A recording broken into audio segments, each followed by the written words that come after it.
Isang putok, sunod-sunod. Ang tunog ay nagpatayo ng balahibo sa braso ni Alonsina. Hindi ito tunog ng baril. Mas malala. Tunog iyon ng gulong na tricycle na sumabog habang binabaybay niya ang maalikabok na kalsada ng Tondo. Ngunit ang putok na iyon ay balewala kumpara sa pagsabog sa kanyang dibdib. Ang sugat na hindi nakikita, ang sugat ng panlilinlang at pait ay tila muling sumasakit. Sumakit ito kasabay ng bigat ng bayong na naglalaman ng mga panindang kakanin at ng bigat ng kanyang sariling katawan na pinipiga ng pagod at gutom. Hoy, Alun! Bakit ka huminto? Ang mga suman ko matutunaw sa init. Sigaw ng matabang tindera mula sa likod niya, sabay tulak sa gulong ng tricycle na ngayoy pilay na. Napapikit si Alun. Ang usok ng tambutso, ang alingasaw ng basura, at ang halu-halong ingay ng syudad ay lalong bumibigat sa kanyang pakiramdam. 2 taon, 2 taon na ang lumipas. 2 taon mula nang ibigay niya ang isang bahagi ng kanyang sarili, hindi para sa sarili niya, kundi para sa pinakamamahal niyang nanay, Elena. 2 taon na ring pinapangarap niya ang ipinangakong ginhawa. Ang ipinangakong panghabang buhay na pagkalinga mula sa isang prinsipe, mula sa isang kaharian. Ngunit ang nakamit niya ay ito, isang araw-araw na pakikipaglaban, isang buhay na mas malala pa kaysa dati. Pasensya na po, Aling Nena. Paghingi niya ng paumanhin kahit hindi niya kasalanan ang nangyari sa gulong. Pilitin nating itulak. Malapit na tayo sa palengke. Ngunit ang palengke ay tila milya-milya ang layo. Ang araw ay parang walang awang nagpapaso. Ang kanyang mga paa na halos naglalakad sa kalyeng walang sapin dahil sa punit-punit niyang tsinelas ay humahapdi. Humahapdi rin ang bandang kanang tagiliran niya, ang lugar kung saan inukit ang kanyang katawan, ang lugar kung saan nawalan siya ng isang bato para lang makasalba ng isa pang buhay. Ang buhay ng isang prinsipe. Isang matunog na busina ang umalingaw-ngaw. Isang mamahaling SUV ang dumaan, nagbuga ng alikabok at huminto sa isang tindahan ng palamig. Nakita niya ang isang babae, matikas at magara ang suot, bumaba mula sa sasakyan, kasama ang kanyang makinis at matabang asawa. Nakaramdam si Alun ng matinding pagkainggit na agad niyang sinaway sa sarili. Hindi tama, hindi dapat. Ngunit paano niya mapipigilan ang tanong na bumubulong sa kanyang isip? Bakit sila mayaman at bakit siya ganito? Huling-huli sa kanyang isip, ang malaking sulat sa kontrata na pirma niya. Ang royal family ng Qatar ay mangangako ng buong suporta, pinansyal at medikal para sa buhay ng donor. Iyon ang pangako, isang pangako na tila hangin na lamang ngayon. Alun, nandyan na naman si Kapitan Berto. Bulong ni Aling Nena at napatayo si Alun. Nanlalamig ang dugo. Si Kapitan Berto, ang tagasingil. Ang may-ari ng pautangan na pinagkakautangan ng nanay niya. Saang lupalop ka nang galing, babae? Isang malaking anino ang bumalot kay Alun. Si Kapitan Berto may 2 malalaking lalaki sa likod, mukhang mga halimaw na handang sumakmal. Hindi mo ba alam, lampas na sa oras ang nanay mo. Akala mo, niloloko mo kami? Aba, isang gabi lang namin pupuntahan ang bahay nyo, siguradong may kapalit na yan. Nanlamig ang buong katawan ni Alun. Ang nanay niya. Ang nanay niyang mahina na nga, magkakasakit pa kung may mangyaring masama. Si Nanay Elena ang dahilan ng lahat ng paghihirap niya. Si Nanay Elena ang kanyang dahilan para mabuhay. Kapitan Berto, pakiusap po.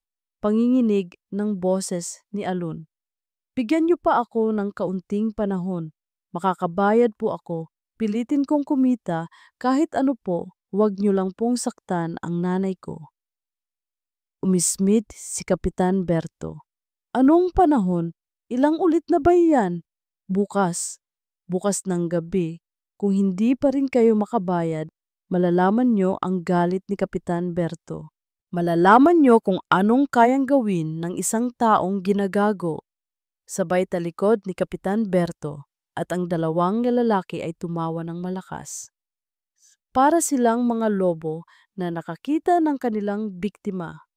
Naiwan si Alun nakatayo sa gitna ng kalsada, ang kanyang mga kamay ay nanginginig.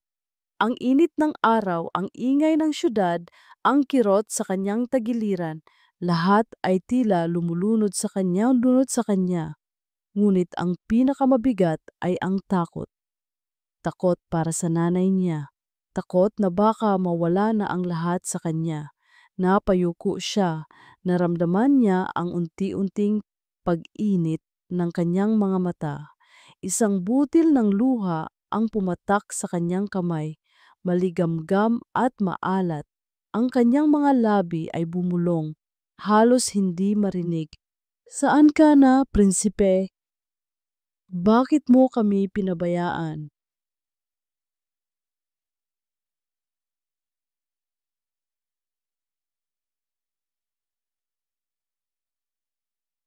Ang malamig na simoy ng aircon sa kanyang opisina ay hindi sapat para pawiin ang nag-aalab na pagkabahala sa dibdib ni Sultan Rajid Al-Hamad.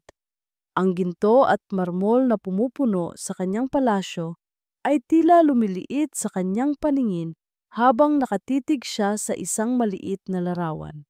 Isang larawan ng isang babaeng Pilipina na may malalim na mga mata na pininturahan batay sa kanyang naaalala. Alonsina de la Cruz. Ang pangalang iyon ay isang bulong sa kanyang mga labi, isang pasakit sa kanyang kaluluwa. 2 taon na ang lumipas mula nang ibigay niya ang isang bahagi ng kanyang sarili, hindi para sa sarili niya, kundi para sa pinakamamahal niyang nanay Elena. 2 taon na ang lumipas mula nang ibalik nito ang buhay na akala niya ay tuluyan ng kukunin ng karamdaman. 2 taon na siyang buhay, humihinga at naglilingkod sa kanyang bansa bilang isang prinsipe, ngunit ang bawat hininga ay may kasamang bigat ng pagkakautang na loob. Mang Benito, may balita ba kay Alonsina? Tanong niya, hindi na lumingon sa pintuan. Alam na niyang naroroon ang kanyang kanang kamay. Narinig niya ang pag-ubo ng kanyang personal assistant, si Mang Benito Salazar. Ang boses nito, nakaraniwang puno ng pagtitiwala at kapanatagan, ay tila may bahid ng pag-aalangan. Mahal na prinsipe, simula ni Benito, at ang bawat salita nito ay tila pinipili ng maingat. Tulad ng lagi kong sinasabi sa inyo, maayos na ang kalagayan ni Miss de la Cruz. Ipinadala niya po ang kanyang pasasalamat at sinabing mayroon na siyang sariling buhay ngayon. Handa na siyang kalimutan ang lahat. Hindi na po siya niniyelo sa pagkontak. Pero ano ang ibig sabihin ng may sariling buhay? Nasaan siya? Ano ang ginagawa niya? Giit ni Rajid, tumalikod mula sa larawan at hinarap si Benito. Ang kanyang mga mata ay nagbabaga sa paghahanap ng kasagutan. Mayroon ka bang detalyadong ulat, mga litrato, isang sulat na galing mismo sa kanya? Napansin niya ang pag-iwas ng tingin ni Benito, isang bahagyang pag-angat ng kilay, isang mabilis na pagpapawi ng pawis sa noo. Mga senyales na dati hindi niya pinapansin, ngunit ngayon ay tila may kahulugan. Mahal na prinsipe, alam niyo naman po ang aming patakaran. Ayaw po naming masyadong manghimasok sa pribadong buhay ng mga beneficiary. Respeto po sa kanilang privacy, sagot ni Benito, na tila nagmamadali. Ang mahalaga, natutupad natin ang pangako ng pamilya. Nandoon na ang financial aid. Nakausap na po siya ng aming kinatawan. Ang lahat ay nasa ayos. Nasa ayos? Bulong ni Rajit. Paano kung hindi? Paano kung nagkamali tayo? Paano kung may nangyari sa kanya at hindi natin alam? Biglang naalala ni Rajit ang kakaibang pagmamadali ni Benito noong mismong araw ng operasyon. Kung paano nito inako ang lahat ng gawain mula sa papeles hanggang sa pakikipag-ugnayan sa pamilya ng donor. Kung paano nito palaging ipinipilit na hayaan na lang natin ang donor na tila gustong ipahiwatig na dapat ay kalimutan na niya ang babaeng nagligtas sa kanya. Ang lahat po ay nasa ayos, prinsipe. Ang inyong buong pagpapagaling ang aming prioridad. Huwag na po ninyong masyadong isipin ang mga maliliit na bagay. Pilit ng ngiti ni Benito. Ngunit para kay Rajid, hindi maliit na bagay si Alonsina. Siya ang gumawa ng pinakadakilang sakripisyo. Isang matinding kutob ang gumapang sa kanya. Isang pakiramdam na may malalim na mali. Ang kanyang mga mata ay nanliit habang tinitingnan niya si Benito. Bigyan mo ako ng lahat ng financial records na may kaugnayan sa kaso ni Miss De La Cruz. Utos ni Rajid. Ang kanyang boses ay kalmado ngunit puno ng awtoridad.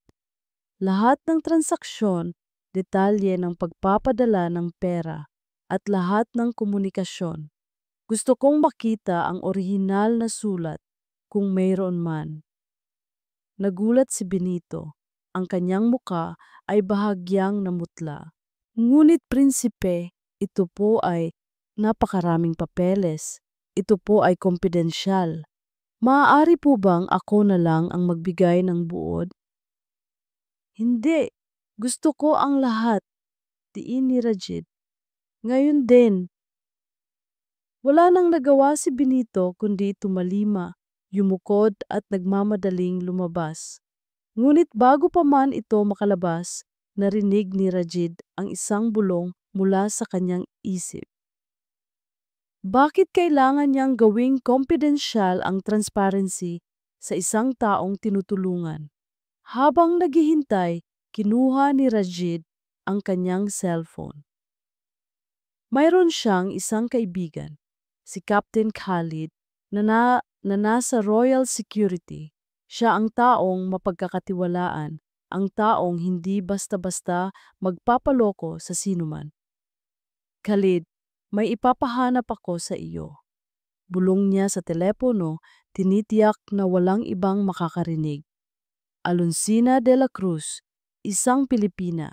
Kailangan kong malaman ang lahat tungkol sa kanya.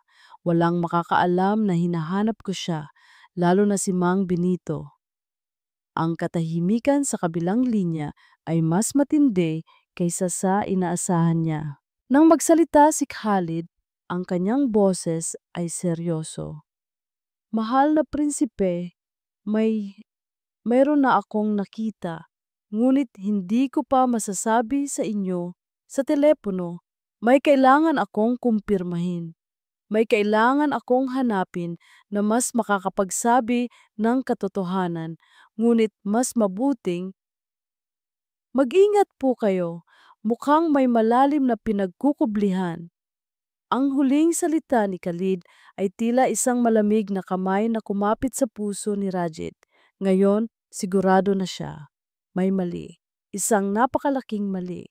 Kailangan niyang makita si Alonsina. Kailangan niyang malaman mismo mula sa bibig nito ang nangyari. Nagpadala siya ng mensahe kay Khalid. Magkita tayo sa paliparan bukas ng gabi. Walang ibang makakaalam. Maghanda ka ng eroplano papuntang Maynila. Ang malakas na tunog ng jet engine ay tila humahampas sa kanyang dibdib habang papalapit ang eroplano sa Manila. Hindi ito ang karaniwan niyang pakiramdam ng kapayapaan sa paglalakbay. Sa bawat segundo, Lalong bumibigat ang kanyang puso, puno ng pagkabahala at isang di maipaliwanag na takot. Katabi niya, si Kapten Khalid ay tahimik. Ang kanyang muka ay seryoso at alerto. Khalid, sigurado ka ba sa sinasabi mo? Tanong ni Rajit, ang kanyang tingin ay nakatuon sa papalapit na mga ilaw ng syudad. Prinsipe, ang mga paunang impormasyon na nakuha ko ay nakababahala.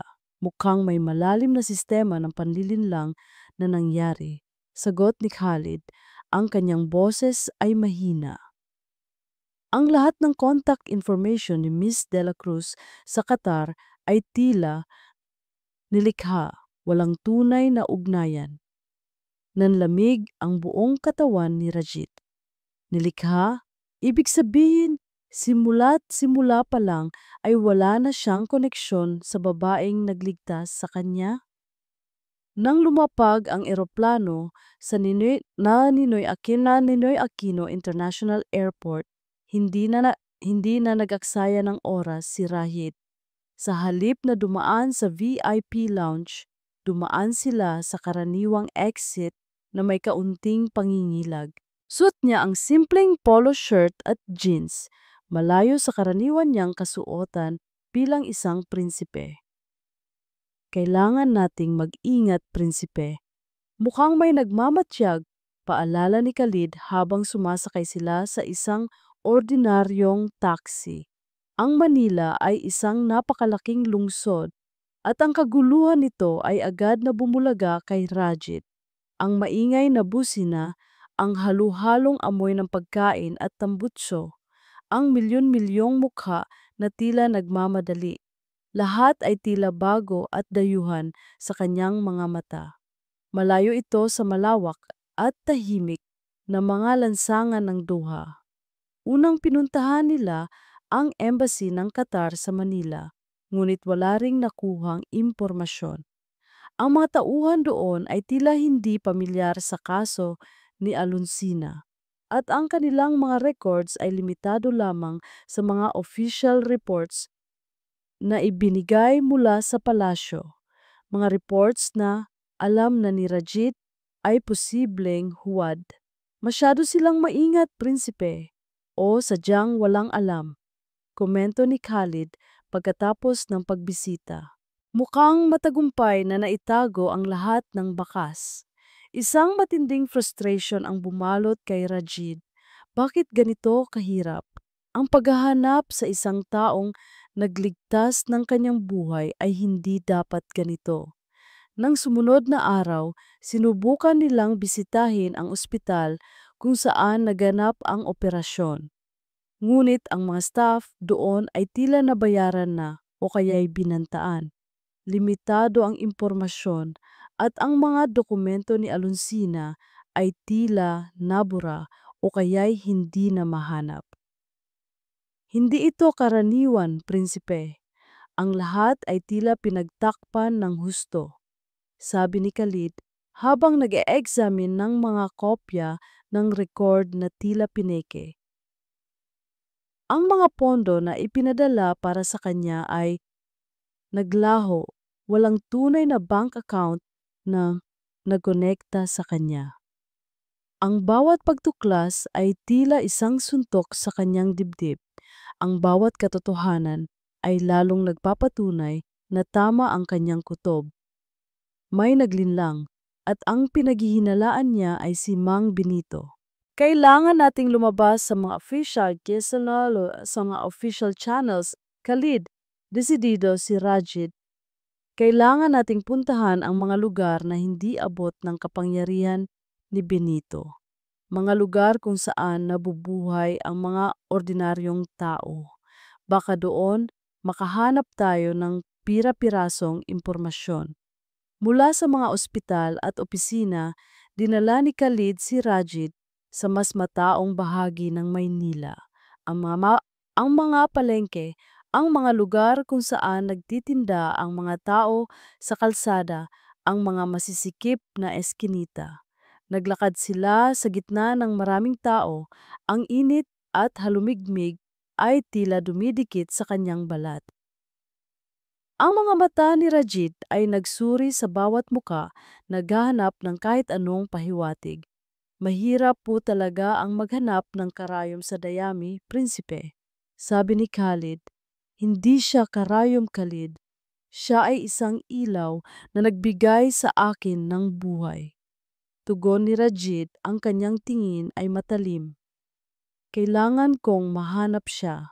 Habang naglalakad sila sa isang makipot na daan sa gitna ng isang palengke, kung saan ang amoy ng sariwang isda at gulay ay humahalo sa usok ng pagkain, huminto si Rajit. May narinig siyang pangalan. Narinig mo ba yon? Bulong niya kay Khalid. Ang alin, prinsipe? Alun de la Cruz. Isang grupo ng mga babaeng nagtitinda ng gulay ang nagkukwentuhan sa isang sulok. Nagmamadali silang mag-impake ng kanilang paninda dahil papalapit na ang gabi. Kawawa talaga si Alun de la Cruz. Ang ganda-ganda sana pero hirap na hirap sa buhay, sabi ng isang babae. Ang nanay niya laging may sakit tapos lagi pang hinahabol ng mga nagpapautang. Oo nga, Nay. Tinda na naman siya ng kakanin kanina sa kabilang kanto. Payat na payat pero bilib ako sa sipag niya, sabi ng isa pa. Biglang bumilis ang tibok ng puso ni Rajit. Ito na ang hinahanap niya. Ang pinangalanan nila, ang alon na nagbebenta ng kakanin, may sakit na nanay at hinahabol ng utang. Hindi ito ang Alonsina na maayos na ang buhay ayon kay Benito. Saan siya nagtitinda ng kakanin? Saang kanto? Tanong ni Rajid, ang kanyang boses ay nanginginig sa pagpipigil ng emosyon.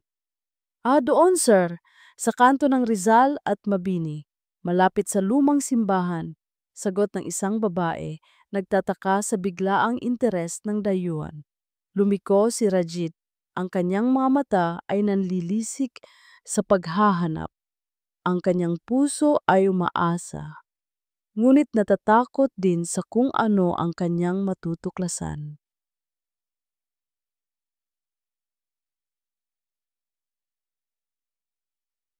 Ang daan patungo sa kanto ng Rizal at Mabini ay tila isang walang katapusang labirint ng ingay at alikabok.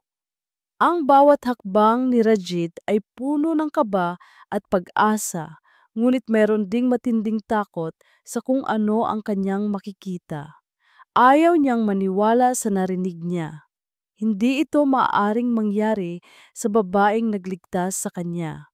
Nang makarating siya sa kanto, ang kanyang mga mata ay agad na naghanap. Sa gitna ng kumpulan ng mga naglalakad at nagtitinda, doon niya nakita. Isang babae ang nakaupo sa gilid ng kalsada, sa ilalim ng maliit na payong na halos hindi na makasalo sa init ng araw. Sa harapan niya ay isang bilao ng iba't ibang kakanin. Ang kanyang mukha ay payat, ang balat ay tila pinaso ng araw at ang mga mata ay malalim at malungkot. Sa unang tingin, halos hindi niya ito nakilala. Malayo sa larawan na lagi niyang tinititigan sa kanyang opisina. Ngunit ang mga mata na iyon ay hindi nagbago. Mayroon pa ring pahiwatig ng kabaitan at pighati kahit na nababalutan ng matinding pagod. Si Alonsina de la Cruz, ang kanyang puso ay tila tumigil sa pagtibok. Hindi siya makahinga. Ang lahat ng sabi ni Mang Benito, ang maayos na buhay, ang privacy, ay naglahong parang bula. Ang nakikita niya ay isang larawan ng matinding kahirapan. Ang kanyang mga damit ay luma at may gusot. Ang kanyang buhok ay nakatali lang ng simple. Ang kanyang katawan ay tila nabawasan ng kalahati. Naglakad si Rajid palapit. Ang bawat hakbang ay tila milya-milya ang layo. Naramdaman niya ang isang matinding suntok sa kanyang dibdib, isang pagsisi na bumabalot sa kanyang buong pagkatao. Paano niya pinabayaan na mangyari ito? Alunsina. Mahina niyang tawag. Ang kanyang boses ay nanginginig. Napaangat ang ulo ni Alunsina. Sa una ang kanyang tingin ay blanko, ngunit nang magtama ang kanilang mga mata, ang kanyang mukha ay biglang nagbago. Mula sa pagod, naging pagkabigla, pagkatapos ay naging matinding galit at pagtatanggol. Anong ginagawa mo rito? Malamig at matigas ang boses niya, malayo sa boses na naaalala ni Rajid na puno ng kabaitan. Umalis ka, hindi ka dapat naririto. Alunsina, ako ito si Rajid. Pakiusap niya, lumuhod ng bahagya para maging kapantay niya.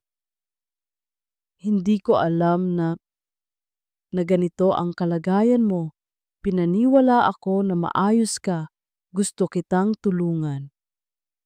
Ngumisi si Alunsina, isang mapait na ngiti. Tulungan? Matapos mo kaming iwanan sa ere? Matapos ninyong baliin ang inyong pangako? Hindi makapagsalita si Rajid. Ang kanyang mga mata ay nagsuri sa bawat detalye ng mukha ni Alunsina, sa bawat galaw niya. Doon niya nakita ang isang malaking pilat sa kanang tagiliran niya na bahagyang nakita sa ilalim ng luma niyang blusa. Ang sugat na iyon ay mas malaki at mas matingkad kaysa sa kanyang naaalala mula sa ospital. Tila hindi ito naaalagaan, tila ito ay naging simbolo ng kanyang paghihirap. Anong pinagsasabi mo, Alunsina? Ipinadala ko ang lahat ng suporta. Ang aking assistant, si Mang Benito, ang nangasiwa sa lahat ng... Mang Benito? Putol ni Alunsina, tumawa ng mapakla. Mang Benito ang nagsabi sa akin na hindi ko dapat asahan ang tulong mula sa inyo, na ang binigay niyong maliit na halaga ay sapat na sa aming kalagayan. Mang Benito ang nagsabi na kalimutan ko na kayo at ano naman ang ginawa ko, nagtiwala ako katulad ng pagtitiwala ko na tutuparin niyo ang pangako niyo. Nagsimulang manginig ang buong katawan ni Rajid. Ang bawat salita ni Alunsina ay tila isang espada na tumutusok sa kanya. Hindi niya maintindihan. Paanong nangyari ito? Hindi iyan totoo. Ipinadala namin ang libu-libong dolyar para sa iyo, para sa iyong pagpapagaling, para sa iyong nanay, para sa inyong... Kinabukasan, pakiusap ni Rajid, sinisikap na abutin ang kamay ni Alunsina, ngunit umatras ito. Libu-libong dolyar? Tumayo si Alunsina, ang kanyang boses ay lumalakas na umaakit sa atensyon ng ilang tao. Tignan mo ako, prinsipe. Tignan mo ang nanay ko na naghihingalo sa bahay. Tignan mo ang mga utang na bumabaon sa amin. Ito ba ang buhay na may libu-libong dolyar? Hindi ko kailangan ang awa mo. Hindi ko kailangan ang pakitang tao mo. Umalis ka, ang pagdating mo ay nagdadala lang ng gulo sa buhay ko. Ang bawat salita ay bumabasag sa puso ni Rajid. Ang kanyang mga mata ay nanunubig. Ang kanyang galit ay hindi na kay Alunsina, kundi sa taong naglaro sa kanilang dalawa. Alunsina, pakinggan mo ako. Pakiusap niya muli. Hindi ako aalis hanggat hindi ko naiintindihan. Hindi ako aalis hanggat hindi ko natutupad ang pangako ko sa iyo. Ngunit, bago pa man makasagot si Alunsina, isang malakas na sigaw ang umalingaw-ngaw. Ayan pala kayo, Alunsina. Akala mo makakatakas ka sa amin, ha? Isang grupo ng mga lalaking may malalaking katawan ang lumitaw mula sa likuran. Ang kanilang mga mukha ay puno ng pagbabanta. Ito ang mga tauhan ni Kapitan Berto. Napasinghap si Alunsina at ang takot sa kanyang mga mata ay nagbalik. Wala akong pera, wala akong maibibigay sa inyo. Kukunin namin ang kung anong meron kayo. Sigaw ng isa sa mga lalaki, sabay hila sa braso ni Alonsina. Hindi nakapag-isip si Rajit. Sa loob ng ilang segundo, ang lahat ng galit at pagsisisi ay naging isang matinding pagnanais na protektahan si Alonsina. Tumayo siya, hinarangan ang mga lalaki. Bitawan niyo siya. Utos ni Rajit, ang kanyang boses ay malakas at puno ng galit. Isang isang boses na dati naririnig lamang sa kanyang palasyo. Ngunit ang mga lalaki ay ngumisi lamang, tinitigan siya na parang isang dayuhang hamak na walang alam. At sino ka naman, Ginoo? Manghihimasok ka? Hindi mo ba alam na utang ang pinag-uusapan dito? Hindi kayo pwedeng manakit ng babae. Git ni Rajid, ngunit ang kanyang mga salita ay tila hangin lamang. At sino ka ba para mag-utos sa amin? Boyfriend ka ba niya? Ang isang dayuhan na katulad mo ay walang alam sa lugar na ito. Isang malakas na tulak ang naramdaman ni Rajit. Natumba siya sa lupa, ang kanyang kamay ay humampas sa semento. Nang imulat niya ang kanyang mga mata, nakita niya si Alonsina na tinitigan siya hindi na may galit, kundi may matinding pagkalito at awa. At sa mga mata niya mayroon ding pahiwatig ng pagsisi. Tila ba ang kanyang presensya ay nagdulot lang ng mas matinding gulo. Umalis ka, hindi kita kailangan. Ang pagdating mo ay nagdadala lang ng kamalasan. Sigaw ni Alonsina, ang kanyang boses ay nagliliyab sa pagkalito at hinanakit. Tila mas gusto pa niyang mag-isa sa kanyang paghihirap kaysa marumihan ang kamay ng isang prinsipe. Ang sakit sa kanyang siko ay balewala kumpara sa kirot sa kanyang puso. Pinanood ni Rajid ang paghatak ng mga lalaki kay Alonsina. Ang kanilang mga kamay ay mahigpit na nakakapit sa kanyang braso. Wala siyang magawa. Ang hiyaw ni Alonsina na hindi nagalit kundi puno ng pighati at pagkabigla ay tila isang tinig na gumigising sa kanya. Alonsina! Sigaw niya, sinubukan niyang bumangon, ngunit pinigilan siya ni Khalid na biglang sumulpot mula sa likod ng pulutong. Prinsipe, huwag po muna kayong manghimasok ng ganito, mahina, ngunit mariing sabi ni Khalid. Baka mas lumala pa ang sitwasyon. Hayaan niyo po akong ayusin ito. Nang makalabas sa paningin ang grupo kasama si Alonsina, naramdaman ni Rajid ang isang matinding panghihina. Ito ba ang bunga ng kanyang kawalang alam? Ang bunga ng pagtitiwala niya sa isang traidor? Ang galit ay nagsimulang kumulo sa kanyang kalooban, mas mainit pa kaysa sa araw ng Manila. Khalid, hanapin mo sila. Bayaran mo kung anuman ang utang nila. Gawin mo ang lahat, ngunit siguraduhin mong ligtas siya at ang kanyang pamilya. Utos ni Rajid. Ang kanyang boses ay nanginginig sa galit. At kasabay nito, kailangan ko ang lahat ng impormasyon tungkol kay Mang Benito. Ang lahat. Kung sino ang mga tao niya, saan niya itinatago ang pera, ang lahat ng koneksyon niya. Gusto kong malaman ang bawat galaw niya. Masusunod, prinsipe, sagot ni Khalid, at agad itong nawala sa pulutong. Naiwan si Rajid sa gitna ng palengke. Ang kanyang mga mata ay blangko. Ang kanyang pagdating ay nagdulot lang ng gulo. Ang kanyang presensya ay tila sumpa para kay Alonsina. Ngunit alam niya na hindi ito ang katapusan. Ito ay simula pa lamang. Nang gabing iyon, habang nag-iisa si Rajid sa hotel room, natanggap niya ang ulat mula kay Khalid. Prinsipe, nakuha ko na po si Miss Dela Cruz at ang kanyang nanay mula sa mga nagpapautang. Naayos ko na po ang lahat ng utang. Sila po ay nasa isang ligtas na bahay pansamantala. Ngunit ayaw po ni Miss De la Cruz na tanggapin ang tulong niyo. Sabi niya po, mas gusto niyang mag-isa. Sabi ni Khalid sa telepono, ang kanyang boses ay may bahid ng pag-aalala. Sumakit ang puso ni Rajid. Ang pagtanggi ni Alonsina ay mas masakit kaysa sa anumang pisikal na sakit. Ngunit naiintindihan niya ang kanyang tiwala ay nabasag. Tulungan mo siya mula sa malayo, Khalid. Padalhan mo ng pagkain, gamot para sa nanay niya. Huwag mong ipaalam na ako ang nagpapadala. Sabihin mo galing sa isang tagahanga, utos ni Rajid. May bahid ng kalungkutan sa kanyang boses.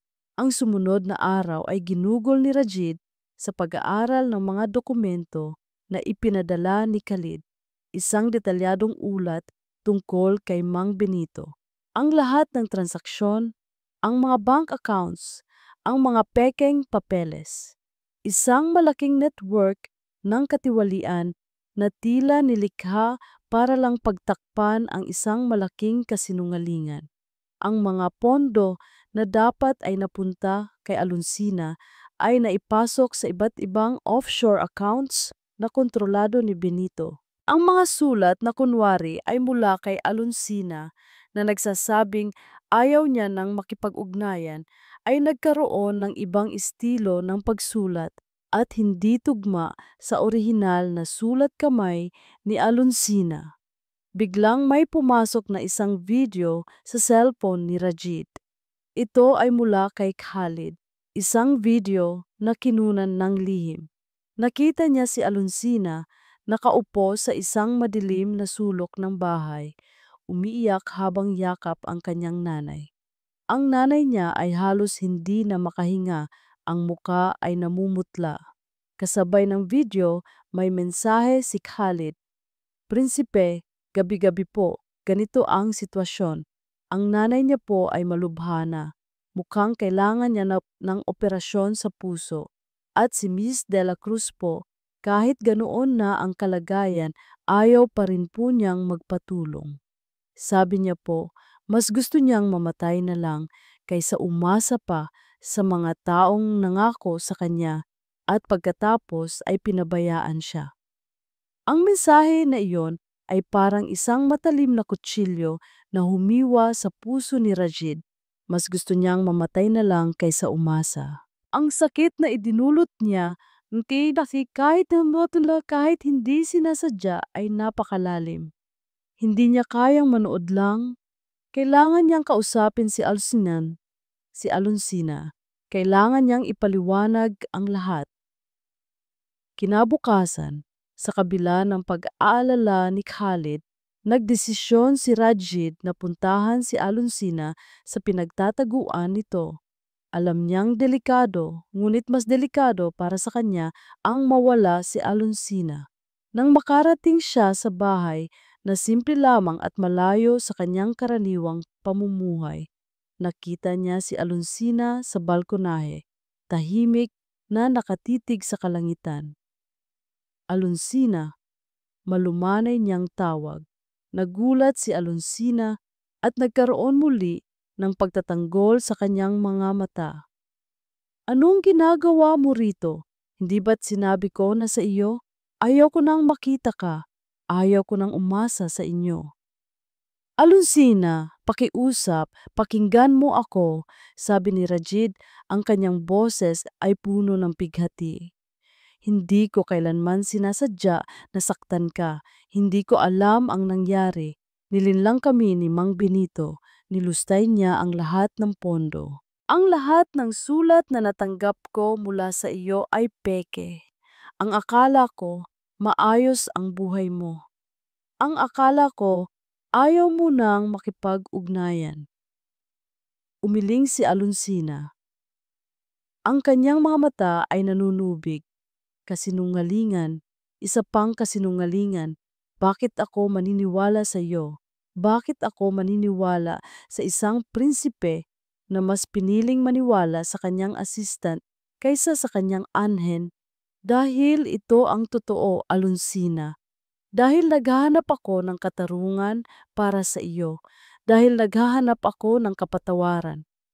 Kiit ni Rajid, ang kanyang boses ay lumalakas, na puno ng emosyon. Ang nanay mo ay kailangan ng operasyon, hindi ba? Ako ang magpapagamot sa kanya. Hindi ito awa, Alonsina. Ito ay responsibilidad. Ito ay utang na loob. At higit sa lahat, ito ay dahil sa pakiramdam ko, may malalim akong koneksyon sa iyo. Nagulat si Alonsina sa huling sinabi ni Rajid.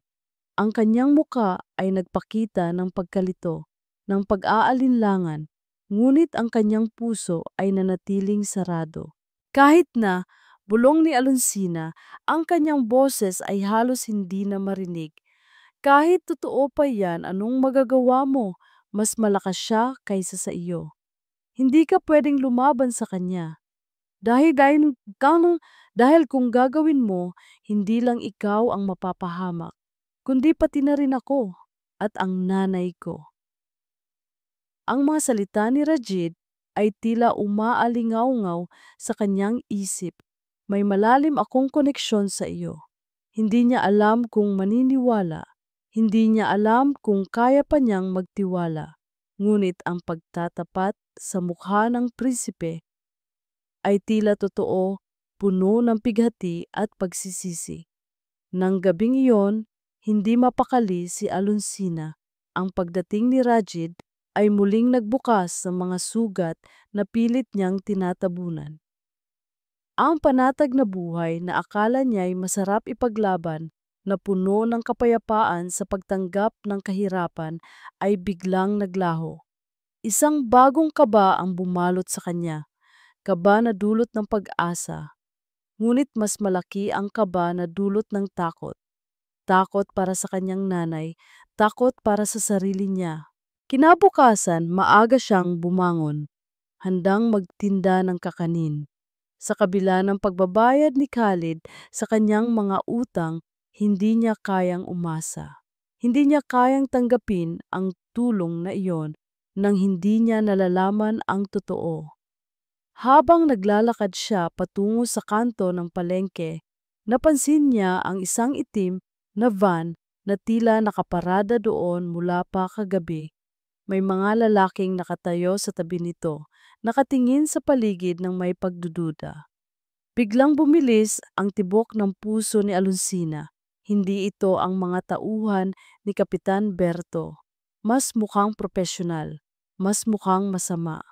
Habang nagtitinda siya, napansin niya ang isang lalaki na tila sumusunod kay Rajid. Ang prinsipe ay naglalakad sa palengke, nag-iisa, nagtatanong sa mga tao, tila naghahanap pa rin ng mga sagot. Ang lalaki ay nakasuot ng itim na hoodie at ang kanyang mga mata ay nanlilisik habang nakasunod kay Rajid. Naramdaman ni Alonsina ang matinding kaba. Hindi ito paghahanap ng impormasyon. Ito ay pagbabanta. Tumigil si Rajid sa isang maliit na tindahan ng libro, abala sa pagtingin sa mga lumang magasin. Ang lalaki ay dahan-dahang lumapit. Ang kanyang kamay ay tila may kinukuha sa kanyang bulsa. Isang biglaang paggalaw, isang matalim na bagay ang kumislap sa araw.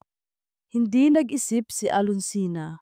Ang kanyang puso ay biglang napuno ng isang matinding pag-aalala para sa prinsipe. Para sa lalaking nagligtas sa kanya noon at ngayon ay tila nililinlang. Para sa lalaking may mga matang puno ng sinseridad. Prinsipe! Sigaw niya sabay bato ng isang suman sa direksyon ng lalaking nakahudi. Ang suman ay tumama sa likod ng lalaki na nagulat. Ang kanyang atensyon ay nalihis ng isang segundo. Isang segundong sapat na para makita ni Rajid ang matalim na bagay sa kamay ng lalaki. Agad na nakakilos si Rajid. Mabilis siyang umilag at ang matalim na bagay ay sumabit lang sa kanyang balikat, lumikha ng isang mahabang hiwa. Takbo, prinsipe! Sigaw ni Alonsina Habang binabato niya ng kung anong abot ng kamay niya ang lalaki, biglang nagkagulo ang palengke. Ang lalaking nakahudi ay nagulat at sa halip na ipagpatuloy ang pag-atake, tumakbo ito at sumakay sa itim na van na kanina pa nakaparada. Ang van ay umarangkada. Iniwan sila sa gitna ng kaguluhan. Hinawakan ni Rajid ang kanyang balikat na umaagos na ng dugo. Ang kanyang tingin ay nakatuon kay Alonsina na lumapit sa kanya. Ang kanyang mukha ay puno ng pagkabahala. Mabuti na lang at nandoon ka, mahina niyang sabi, at sa kauna-unahang pagkakataon, nakita ni Alonsina ang isang pahiwatig ng pasasalamat sa mga mata ng prinsipe. Ayos ka lang ba? Tanong ni Alonsina, ang kanyang boses ay nanginginig. Kailangan mong magpagamot. Ang sugat mo. Mas importante ka, Alonsina. Alam ko na ngayon, si Benito, gusto niya akong patahimikin. Sabi ni Rajid, ang kanyang tingin ay matalim. Kailangan nating umalis dito. Naghahanap ako, naghahanap sila ng isang ligtas na lugar. Hindi sa hotel ni Rajid na siguradong binabantayan, kundi sa isang lumang bodega na alam ni Alonsina na dating pag-aari ng isang kamag-anak. Doon sa dilim at katahimikan ng bodega, inalagaan ni Alonsina ang sugat ni Rajid. Ang kanyang mga kamay ay marahan at maingat kahit na nanginginig. Naramdaman ni Rajid ang init ng kanyang mga daliri at sa bawat pagdampi, tila may isang pader sa pagitan nila ang unti-unting nababasag. Alam ko kung anong nararamdaman mo, Alonsina. Sabi ni Rajid, ang kanyang tingin ay nakatuon sa kanya. Ang pagdududa, ang galit. Ngunit pakiusap, maniwala ka sa akin. Hindi ako ang tipo ng tao na mangangako at pagkatapos ay babaliin. May nagtago ng katotohanan at kailangan nating malaman kung sino at bakit. Tumingin si Alonsina sa mga mata ni Rajid. Sa mga matang iyon, nakita niya ang sinseridad, ang pighati, ang tunay na pag-aalala. Naramdaman niya ang init ng kanyang hininga, ang lapit ng kanyang katawan. At sa sandaling yon, ang kanyang puso ay biglang lumambot. Ang nanay ko, malubha na siya, bulong ni Alonsina. Ang kanyang boses ay tila naputol. Kailangan niya ng operasyon. Malaki ang posibilidad na hindi na siya magtatagal kung hindi siya maaoperahan. Tulungan mo akong labanan si Benito at ako ang magpapagamot sa nanay mo. Pangako, sabi ni Rajid at sa kauna-unahang pagkakataon, hinawakan niya ang kamay ni Alonsina. Naramdaman ni Alonsina ang init ng kamay ni Rajid, ang bigat ng kanyang pangako. At sa loob-loob niya may isang maliit na bahagi ng kanyang puso ang biglang naniwala. Mayroon pa akong kailangan sa iyo, prinsipe, sabi ni Alonsina. Ang kanyang mga mata ay matapang. Kailangan kong malaman ang lahat, ang bawat detalye, at kailangan kong maging bahagi ng laban na ito. Hindi ako aatras. Ngumiti si Rajid, isang tunay na ngiti. Salamat, Alonsina. Ngunit ang kanilang sandali ay biglang nabasag. Isang malakas na busina ang umalingaw sa labas ng bodega. Kasunod nito ang tunog ng mga yabag. Marami. May naririnig ka ba? Tanong ni Alonsina. Nanlamig ang kanyang mga kamay. Oo! Sagot ni Rajid.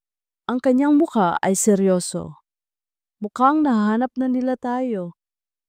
Sa labas ng bodega, isang boses ang umaling-awngaw, pamilyar at nakakapanindig balahibo. Ito ang boses ni Mang Benito. Hanapin ninyo sila! Walang pwedeng makalabas ng buhay. Sigaw nito, puno ng galit at pananakot. Nagkatinginan sina Alonsina at Rajid. Ang kanilang mga puso ay sabay na bumilis sa kaba. Ang panganib ay nasa kanilang pintuan. Ang mga tunog ng mga yabag sa labas ng bodega ay unti-unting lumalakas, kasabay ng boses ni Mang Benito na nag-uutos. Ang bawat salita nito ay tila isang matalim na sibat na tumutusok sa puso ni Rajid. Ang kanyang kanang kamay, ang kanyang pinagkakatiwalaan, ay siya pa lang ang pinagmumulan ng lahat ng kasinungalingan at pighati. Kailangan nating umalis dito. Bulong ni Rajid kay Alonsina, hinawakan ang kanyang kamay. May labasan sa likod, sa may bintana. Kaya mong umakyat? Tumango si Alonsina, ang kanyang mukha ay puno ng takot, ngunit may bahid na rin ng matinding determinasyon. Oo, kaya ko. Sabay silang kumaripas ng takbo patungo sa likod ng bodega. Narinig nila ang paghampas ng pinto sa harapan, ang ingay ng mga lalaki na pumapasok. Ang kanilang pagtakas ay isang karera laban sa oras. Habang nagtatago sila sa likod ng mga lumang kahon, narinig nila ang isa sa mga tauhan ni Benito na nagsalita. Ang prinsipe at ang babae kailangan silang mahuli. Huwag silang palalabasin ng buhay. Utos ni Sir Benito. Sir Benito. Ang salitang iyon ay tila apoy na nagpaalab sa galit ni Rajid. Wala nang pagdududa. Walang naiba kundi si Benito ang mastermind ng lahat ng ito. Nang makalabas sila sa bodega, tumakbo sila sa mga eskinita, pilit na nagtatago sa dilim ng gabi. Ang sakit sa balikat ni Rajid ay bumalik. Ngunit hindi niya ito pinansin. Ang tanging nasa isip niya ay ang kaligtasan ni Alonsina at ang paghahanap ng katarungan. Sa gitna ng kanilang pagtakbo, may bumagsak mula sa bulsa ng isa sa mga humahabol sa kanila. Isang maliit na leather booklet. Pinulot ito ni Alonsina habang tumatakbo. Tignan mo, prinsipe, ani Alonsina, ipinakita kay Rajid ang booklet. Nang buksan ni Rajid ang booklet, nanlamig ang kanyang buong katawan. Hindi ito ordinaryong notebook. Ito ay isang detalyadong logbook na nakasulat sa Arabic na naglalaman ng mga petsa, halaga at pangalan, mga pangalan ng mga offshore account, mga detalye ng pekeng transaksyon, at sa huling pahina, isang listahan ng mga address sa Pilipinas kasama ang pangalan ni Alonsina. Ito ang ebidensya na kinakailangan niya para patunayan ang kasalanan ni Benito. Kailangan kong tawagan ang aking ama, sabi ni Rajid. Ang kanyang boses ay nanginginig. Ngayon na, ito na ang katapusan ni Benito. Dali-dali niyang dinial ang numero ng kanyang ama, si Sultan Sharif Al-Hamad. Ang boses ng kanyang ama ay puno ng pag-aalala. Rajid, nasaan ka? Nasa malaking gulo ka. Nasaan si Mang Benito? Walang pumipigil sa kanya. Ang boses ng kanyang ama ay malakas at puno ng galit. Ama, nakita ko na ang katotohanan, si Mang Benito. Siya ang mastermind ng lahat ng panlilinlang. Mayroon akong ebidensya, ama. Sabi ni Rajid, ang kanyang boses ay halos magmadali. Kailangan nating arestuhin siya, ngayon na. Bago pa man makasagot ang kanyang ama, isang malakas na busina ang umaling-awngaw. Biglang may sumulpot na itim na van sa harapan nila, humarang sa kanilang daan. Mula sa van, bumaba si Mang Benito na may ngangisi sa kanyang labi.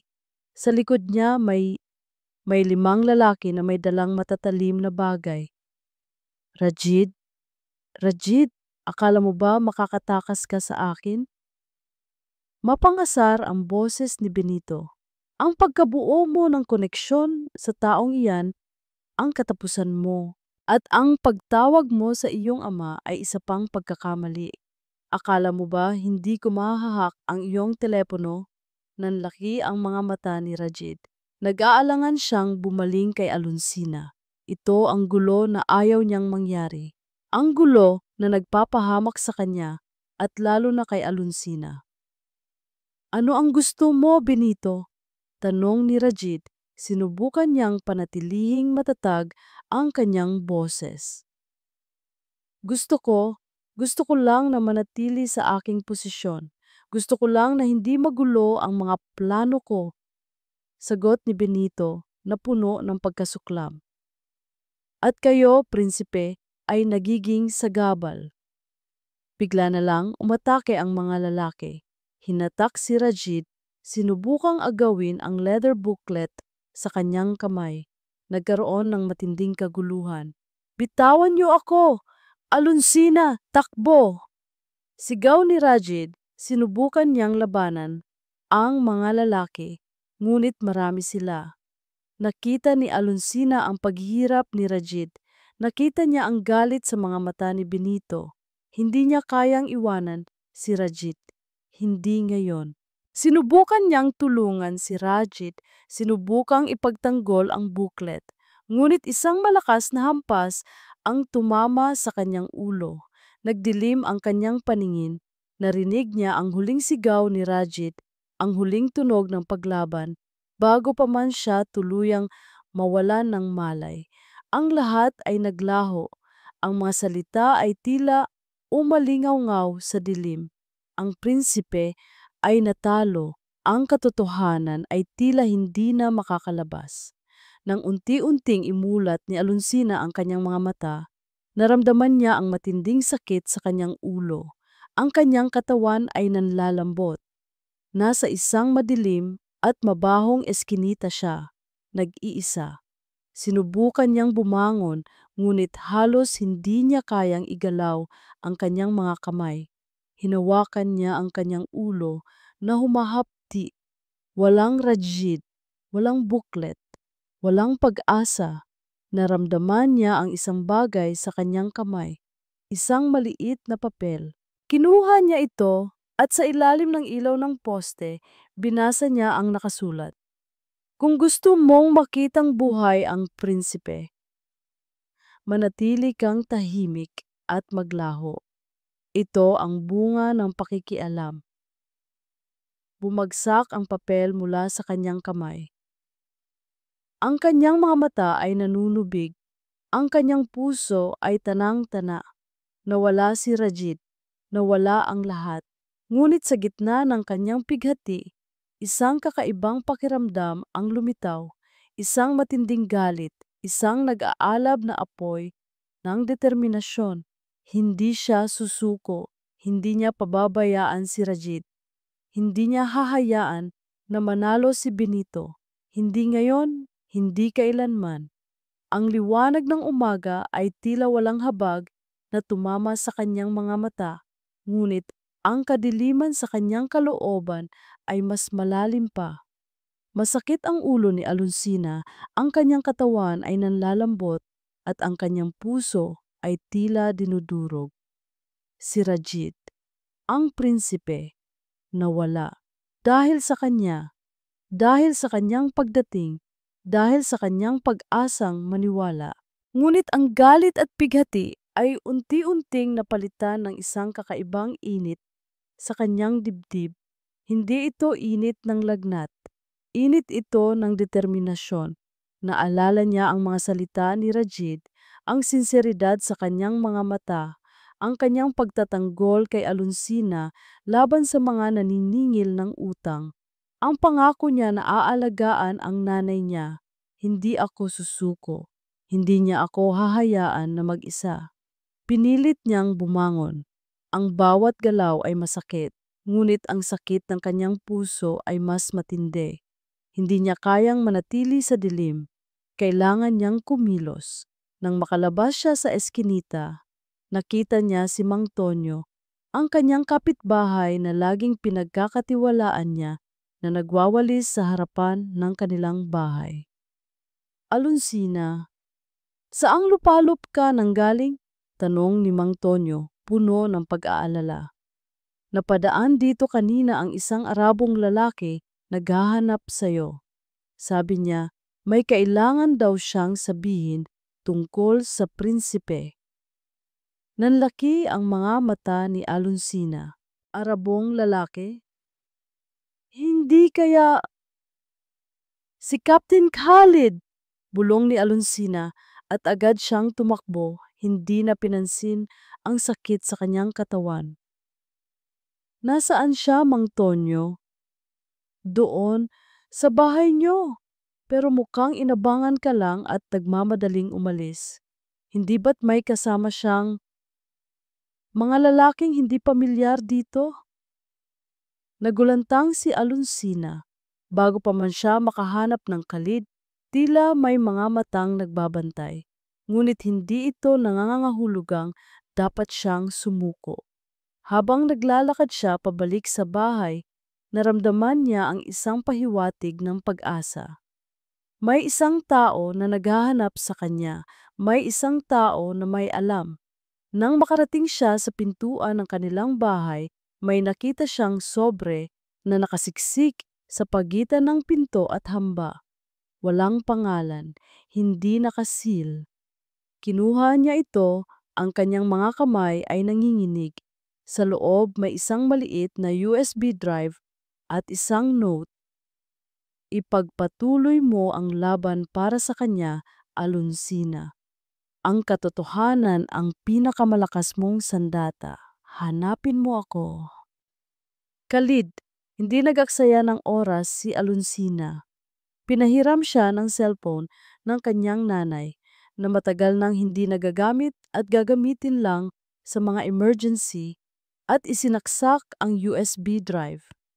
Ang laman ng USB ay mga larawan ni Mang Benito, mga larawan ng mga transaksyon, mga litrato ng mga pekeng sulat, at isang video ng isang pulong kung saan si Benito ay may kausap ng mga dayuhan. Pinaplano ang pagpapadala ng pera sa mga offshore account. Ang logbook na nakita ni Rajid ay naroon din na may mga kopya ng bawat pahina. Nang makita niya ang mga ebidensya, isang nag-aalab na galit ang bumalot kay Alonsina. Hindi lang pera ang ninakaw ni Benito. Ninakaw niya ang kanyang pag-asa, ang kanyang tiwala. At ngayon, ninakaw niya si Rajid. Hindi ito pwedeng manatiling ganito, bulong ni Alonsina sa kanyang sarili. Kailangan kong ilabas ang katotohanan. Ngunit paano? Paano niya makakausap ang hari ng Qatar? Paano niya maipaparating ang kanyang boses sa isang bansa na milya-milya ang layo? Naalala niya ang mga kwento sa TV, ang mga audio drama, kung paano ipinapahayag ng mga tao ang kanilang mga saloobin at kwento. Kinuha niya ang cellphone, binuksan niya ang kamera. Kahit nanginginig ang kanyang mga kamay, nagsimula siyang magsalita. Ako si Alonsina de la Cruz. Simula niya, ang kanyang boses ay mahina, ngunit lumalakas sa bawat salita. Ang babaeng nagbigay ng isang bahagi ng kanyang sarili para iligtas ang buhay ng prinsipe ng Qatar. At ito ang aking kwento, ang kwento ng panlilinlang, ang kwento ng kasinungalingan, at ang kwento ng isang prinsipe na ngayon ay nasa panganib dahil sa akin. Nagsimula siyang magkwento. Ang lahat.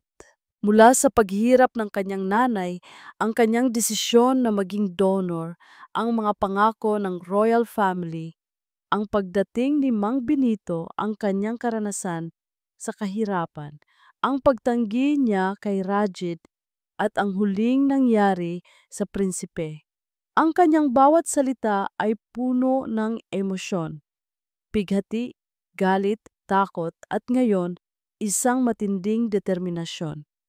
Pagkatapos ng kanyang video testimony, naramdaman ni Alonsina ang isang kakaibang pagkagaan. Tila may isang malaking pabigat na tinanggal sa kanyang dibdib. Ngayon, kailangan niya itong ipadala. Kailangan niya itong iparating sa tamang tao. Naalala niya ang isang lumang kahon ng mga gamit sa ilalim ng kanyang kama, mga lumang sulat, mga litrato, mga bagay na tinipon niya mula pa noong bata pa siya. Habang naghahanap, may nahawakan siya, isang lumang sobre na kulay cream na may selyo ng Royal Family ng Qatar. Ito ang sulat na natanggap niya noon bago ang operasyon, ang sulat na naglalaman ng mga pangako. Ang sulat na sinabi ni Benito na itapon niya dahil wala naman daw itong saysay. Ngunit hindi niya ito itinapon. Itinago niya ito. Binuksan niya ang sobre at sa loob, isang formal na sulat na nakasulat sa Arabic at may salin sa Ingles.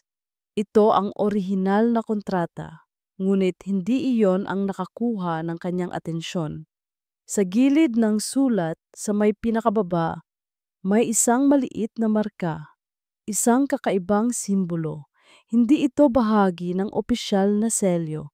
Mukha itong isang inukit na agila na may isang maliit na bituin sa ibaba. Naalala niya ang isang kwento mula kay Rajit, isang kwento na ikinuwento nito sa kanya habang sila ay naghihintay sa ospital noon. Isang simbolo na nagpapahiwatig ng lihim na mensahe sa kanilang pamilya. Isang sinyales para sa mga pinagkakatiwalaan lamang. Isang matinding kutob ang gumapang kay Alonsina. Ito ang susi. Ito ang patunay na ang sulat na ito ay mula mismo sa royal family at hindi dumaan sa kamay ni Benito. Ito ang paraan para direkta siyang makipag-ugnayan sa tunay na kapangyarihan. Hindi niya alam kung paano, ngunit alam niya na ang lihim na markang iyon ay maaring maging kanyang sandata. Ang mga araw sa madilim na kulungan ay tila walang katapusan. Bawat segundo ay isang hamon para kay Sultan Rajit. Ang kanyang katawan ay mahina, ang sugat sa balikat ay masakit, ngunit ang sakit sa kanyang puso ay mas matindi. Ang alaala ni Alonsina, ang takot sa mga mata nito nang mahuli siya ay nagpapahirap sa kanya. Alam niya na kung may mangyaring masama sa kanya dahil yon sa pagdating niya, nawalan na siya ng pag-asa. Walang makakahanap sa kanya. Si Benito ay masyadong malakas. Ngunit bigla, isang malakas na putok ang narinig niya mula sa labas. Sunod-sunod, tunog ng mga baril, tunog ng mga boses na nag-uutos sa Arabic. "Labanan niyo! Walang pwedeng makapasok!" Sigaw ng isang gwardiya ni Benito. "Royal Guard, hinding-hindi kayo makakatakas." Nanlaki ang mga mata ni Rajid. Royal Guard, ang kanyang ama. Nakita niya ang mensahe, mayroon na siyang pag-asa, nagkaroon ng matinding kaguluhan. Ang mga pinto ay binuksan ng malakas. Pumasok ang mga sundalong nakasuot ng uniforme ng Royal Guard ng Qatar kasama si Captain Khalid na nangunguna. "Prinsipe!" sigaw ni Khalid at agad siyang lumapit kay Rajit. "Khalid, salamat sa Diyos!" Bulong ni Rajit, ang kanyang boses ay mahina ngunit puno ng pasasalamat. "Si Alonsina, nasaan siya?" "Ligtas po siya, Prinsipe. Siya ang nagbigay ng huling impormasyon. Siya ang gumawa ng paraan para makahanap tayo." Sagot ni Khalid habang tinutulungan si Rajit na makabangon. "Kailangan ninyong magmadali. Nasa embassy si Mang Benito, nagtatangka siyang tumakas." Ngunit hindi na siya makakaalis. Ang buong mundo ay manonood. Nang makalabas sila sa kulungan, isang maliit na air ambulance ang naghihintay. Dali-dali siyang isinakay kasama si Khalid. Sa loob, inalagaan ang kanyang sugat. Ngunit ang kanyang isip ay kay Alonsina. Sa isang press conference hall sa loob ng Qatar Embassy sa Manila, nagkalat ang mga mamamahayag. Ang balita ng pagkawala ng prinsipe ng Qatar ay kumalat na sa buong mundo. At ngayon, may isang urgent press conference na tinawag ni Sultan Sharif Al-Hamad. Nakita ni Rajid si Benito na nakatayo sa tabi ng kanyang ama na may pekeng ngiti sa kanyang labi. Mayroon pa rin itong kapangyarihan, mayroon pa rin itong tapang na magpanggap. Mga kababayan, narito tayo upang ipahayag ang kaligtasan ng aking anak, si Prinsipe Rajid Al-Hamad. Simula ni Sultan Sharif, ang kanyang boses ay seryoso. Siya ay nakita at ngayon ay nasa ligtas na. Ngunit bago pa man makapagsalita si Benito, biglang bumukas ang pintuan ng hall. Lahat ng mga mata ay napalingon. POV: Aluncina, Alunong de la Cruz. Ang bawat hakbang ni Aluncina ay tila may bigat. Ang kanyang puso ay kumakabog. Ang kanyang ulo ay may kirot pa rin. Ngunit ang kanyang mga mata ay matapang. Suot niya ang pinakamaganda niyang damit na abot kaya, isang simpleng puting blusa at palda. Sa isang kamay, hawak niya ang USB drive. Sa kabila, hawak niya ang lumang sobre na may lihim na simbolo. Nakita niya si Rajid nakaupo na may benda sa balikat. At nakita niya si Mang Benito na may ngisi sa labi. Ngunit nang magtama ang kanilang mga mata, ang ngisi ni Benito ay biglang naglaho. Pinalitan ito ng pagkabigla, pagkatapos ay nanggalit. Tumayo si Rajid na tila nabigyan ng bagong lakas. Ang kanyang tingin ay nakatuon kay Aluncina, puno ng pag-aalala, paghanga at pag-asa. Lumapit si Aluncina sa mikropono. Ang kanyang mga kamay ay nanginginig, ngunit pinilit niyang panatilihin ang kanyang composure.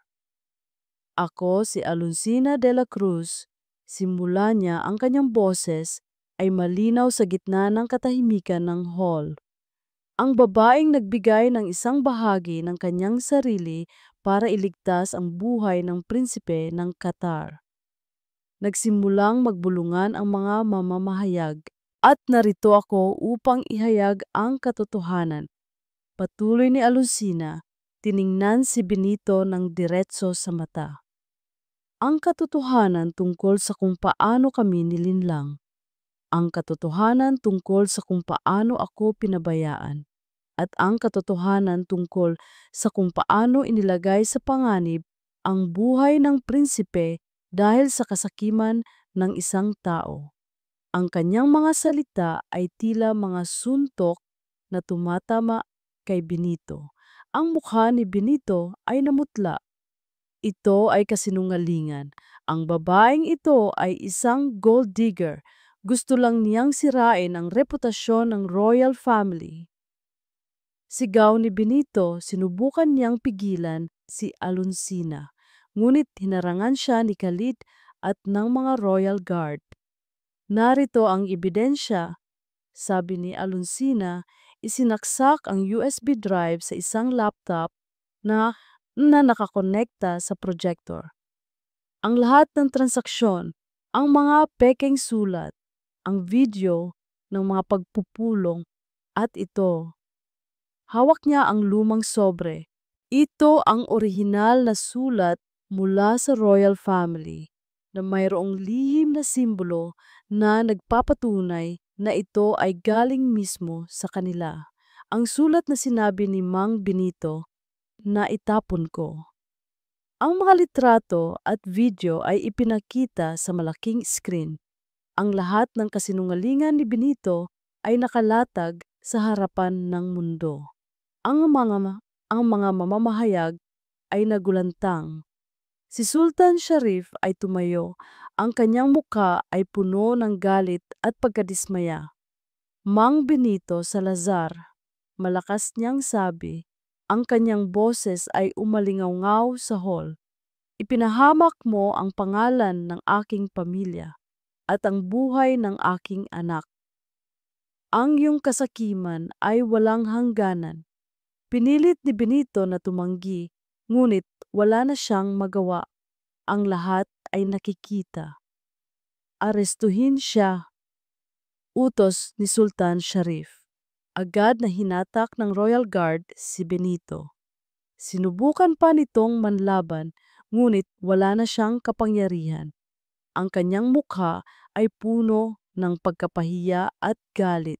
Habang inilalabas siya, tumingin siya kay Alonsina na may matinding puot sa kanyang mga mata. POV Sultan Rajid Al-Hamad. Pinanood ni Rajid ang pagkahuli kay Benito. Ang isang malaking pabigat ay tila inalis sa kanyang dibdib. Ngunit ang kanyang mga mata ay nanatiling nakatuon kay Alonsina. Siya ang gumawa ng lahat. Siya ang nagdala ng katarungan. Lumapit si Sultan Sharif kay Alonsina. Ang kanyang mukha ay puno ng paggalang. Miss Alonsina de la Cruz, sabi ni Sultan Sharif, ang kanyang boses ay malambot ngayon. Walang salita ang makakapagpahayag ng aking pasasalamat. Hindi lang ang buhay ng aking anak ang iniligtas mo, kundi pati na rin ang karangalan ng aming pamilya. Ang iyong katapangan at integridad ay karapat-dapat hangaan. Lumingon si Sultan Sharif kay Rajid, pagkatapos ay muling tumingin kay Alonsina. Tinitiyak ko sa iyo, Alonsina, na ang lahat ng karapatan mo ay maibabalik. Ang lahat ng nawala sa iyo ay babalik, higit pa. Ang iyong nanay ay makakatanggap ng pinakamahusay na paggamot. At ikaw ay mananatili sa aming pangangalaga. Bilang pasasalamat at bilang isang pamilya, sabi ni Sultan Sharif, ang huling salita ay may malalim na kahulugan. Nagkatinginan sina Rajid at Alonsina. Ang mga mata ni Rajid ay puno ng pagmamahal at paghanga. Ang mga mata ni Alonsina ay may bahid pa rin ng pagdududa, ngunit ngayon ay mayroon ng pag-asa. Ang lahat ng kasinungalingan ay nalantad. Ang lahat ng traidor ay nabigyan ng katarungan. Ngunit ang tanong ay nananatili. Ano ang kahulugan ng bilang isang pamilya? At paano na ang kanilang dalawa, ang prinsipe at ang babae mula sa lansangan, na nagmula sa dalawang magkaibang mundo? Ang malambot na unan sa ilalim ng kanyang ulo ay tila dayuhan, ngunit ang kapayapaan sa kanyang kalooban ay totoo. Nagising si Alonsina sa isang malinis, maliwanag na silid. Hindi ito ang kanyang bahay sa Tondo. Hindi ito ang bodega kung saan siya huling nagtago. Ito ay isang silid sa pinakamagandang ospital sa Maynila na may tanawin ng syudad. Ang kanyang katawan ay hindi na masakit. Ang kanyang ulo ay hindi na humahapdi. At ang kanyang nanay, si Nanay Elena, ay nasa tabi lang ng kanyang silid, patuloy na nagpapagaling. Sa wakas, ang nanay niya ay nakakatanggap ng pinakamahusay na paggamot. Nang imulat niya ang kanyang mga mata, nakita niya si Rajid na nakaupo sa tabi ng kanyang kama, tila nagbabantay. Nagulat siya. Rajid, bulong niya, ang kanyang boses ay mahina pa. Ngumiti si Rajid, isang tunay na ngiti na puno ng ginhawa. Alonsina, gising ka na. Ayos ka na ba? Tanong niya at inabot niya ang kanyang kamay. Hinawakan ni Rajid ang kanyang kamay. Oo, maayos na ako at salamat sa Diyos, ikaw din. Naramdaman ni Alonsina ang init ng kamay ni Rajid at sa kauna-unahang pagkakataon, hindi siya umiling. Hindi niya ito tinanggihan. Naniwala na siya sa sinseridad niya, sa kabaitan niya, sa pagmamahal niya. Ilang araw ang lumipas at ang ospital ay naging saksi sa unti-unting paghilom hindi lang ng kanyang katawan, kundi pati na rin ng kanyang puso. Regular na dinadalaw ni Rajid si Alonsina at si Nanay Elena. Hindi siya nagdala ng mga mamahaling regalo, kundi mga kwento. Mga kwento tungkol sa kanyang bansa, tungkol sa kanyang buhay, at tungkol sa kanyang pagnanais na bumawi. Isang hapon habang naglalakad sila sa hospital garden, ang kanyang pilat ay halos hindi na makita. Salamat sa modernong medisina at sa pangangalaga ng royal family.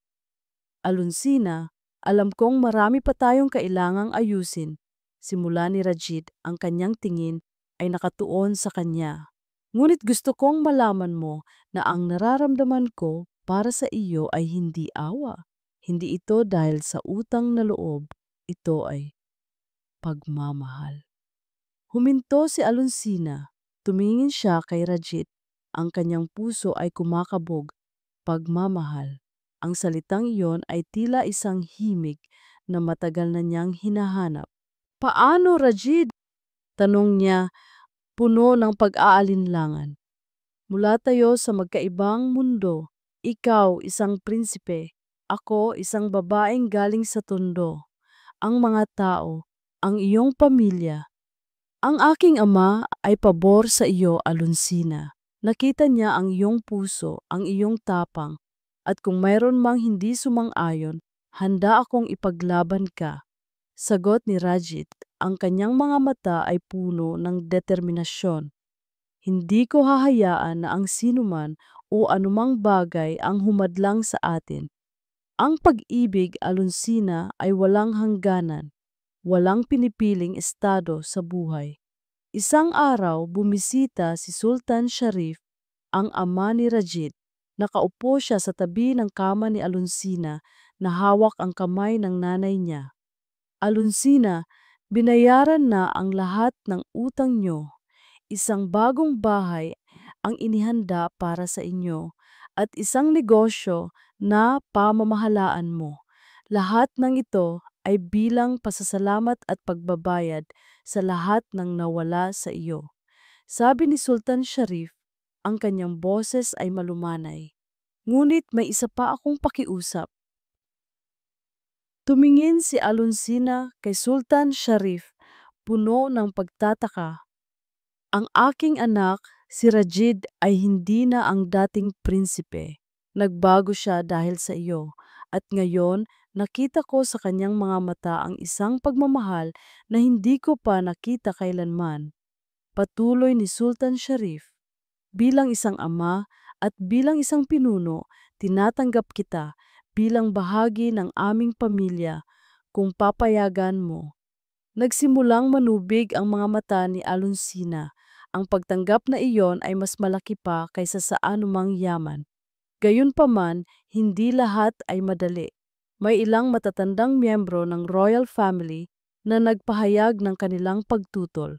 Ang isang babaeng galing sa mahirap na bansa na walang dugong bughaw ay hindi karapat-dapat para sa isang prinsipe. Narinig ni Alunsina ang kanilang mga bulungan, ang kanilang mga tingin. Ngunit sa bawat pagsubok, naroon si Rajid, nakatayo sa tabi niya, matatag. Wala silang karapatang humusga sa iyo, Alunsina. Ang iyong puso ay mas mahalaga kaysa sa anumang korona, sabi ni Rajid sa kanya, habang inakbayan siya sa isang official gathering. Sa bawat araw na lumipas, lalong lumalim ang pagmamahalan ni Rajid at Alunsina. Nagtutulungan sila sa pagpaplano ng negosyo para sa kanya, sa pag-aaral ng mga kultura ng isa't isa. Ang mga pagkakaiba ay naging tulay, hindi hadlang. Isang gabi, habang naglalakad sila sa isang dalampasigan sa Pilipinas, sa ilalim ng nagniningning na buwan, ang hangin ay sariwa at ang mga alon ay humahalik sa buhangin. Naramdaman ni Alunsina ang tunay na kaligayahan. Ang lahat ng sakit, ang lahat ng pighati ay tila naglaho. Huminto si Rajid. Humawak siya sa kamay ni Alunsina. Ang kanyang mga mata ay kumikinang sa ilalim ng buwan. Alunsina, malambot niyang sabi at dahan-dahan siyang lumuhod.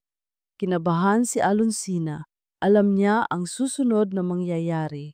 ang kanyang puso ay kumakabog ng malakas. Kinuha ni Rajid mula sa kanyang bulsa ang isang maliit na kahon. Binuksan niya ito at sa loob isang singsing na kumikinang na may isang maliit na diamante. Hindi ito ang pinakamalaki, ngunit ito ang pinakamahalaga. Alunsina, sa kabila ng lahat, simula ni Rajit, ang kanyang mga mata ay puno ng pagmamahal.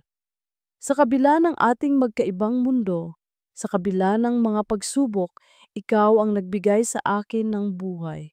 At ikaw ang nagbigay sa akin ng tunay na pagmamahal.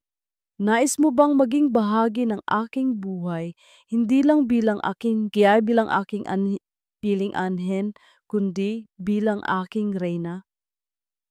Will you marry me? Ang mga salita ni Rajid ay tila musika sa pandinig ni Alonsina. Ang singsing sa kanyang kamay ay kumikinang, ngunit ang mas kumikinang ay ang ngiti sa mga labi ni Rajid at ang pagmamahal sa kanyang mga mata. Hindi na siya nag-alinlangan. Wala nang takot, wala nang pagdududa. Oo, Rajid, oo, magpapakasal ako sa iyo. Bulong niya, at sa pagkakataong iyon, isang masayang luha ang pumatak sa kanyang pisngi. Niyakap siya ni Rajid ng mahigpit at sa ilalim ng nagniningning na buwan, naramdaman ni Alonsina ang isang kaligayahan na hindi niya akalaing mararamdaman pa. Ang balita ng kanilang kasal ay kumalat ng mabilis. Nagkaroon ng bulungan. Nagkaroon ng pagtutol mula sa ilang matatandang miyembro ng royal family. Ngunit ang desisyon ni Sultan Sharif at ang matinding pagmamahalan ni Rajid at Alonsina ay mas matimbang kaysa sa lahat ng ito. Ang puso ang mahalaga, hindi ang dugo. Mariing pahayag ni Sultan Sharif sa isang pagpupulong. At ang puso ni Alonsina ay purong ginto. Ang mga preparasyon para sa kasal ay nagsimula. Mula sa isang simpleng babae sa Tondo, si Alonsina ay naging isang bride na mamahalin ng kanyang prinsipe. Ngunit hindi niya kailanman nakalimutan ang kanyang pinagmulan. Sa araw ng kasal, tinitigan ni Alonsina ang kanyang sarili sa salamin. Ang kanyang kasuotan ay isang tradisyonal na damit ng Qatar na may pahiwatig ng kanyang pagiging Pilipina. Ang kanyang buhok ay maayos na nakapusod. Ang kanyang mukha ay maliwanag, puno ng kagalakan. Hinawakan niya ang kanyang tagiliran. Ang pilat ay halos hindi na makita. Isang malaking pagbabago, ngunit ang pagbabago sa kanyang loob ang mas mahalaga. Wala na ang takot, wala na ang pagdududa, ang dating Alonsina na may mababang pagtingin sa sarili ay naglaho. Narito ngayon ang isang babaeng malakas, matapang, at puno ng pagmamahal. Ang ganda-ganda mo, anak, bulong ni Nanay Elena na ngayon ay malakas na at nakaupo sa tabi niya. Umiiyak sa tuwa. Ngumiti si Alonsina at niyakap ang kanyang nanay. Salamat, nanay, sa iyo ang lahat ng ito.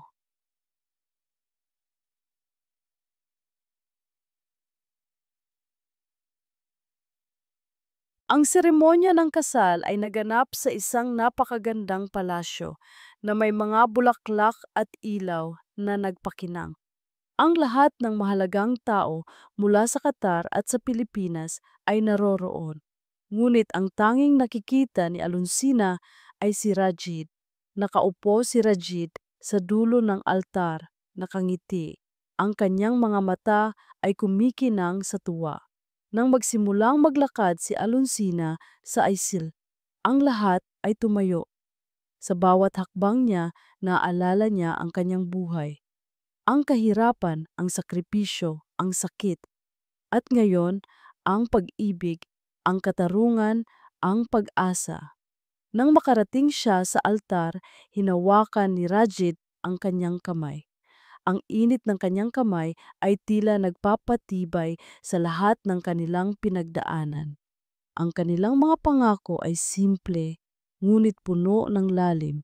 Pangako ng walang hanggang pagmamahal, pangako ng katapatan, pangako ng pagsuporta, at sa wakas, nang maghalikan sila, ang lahat ay nagpalakpakan.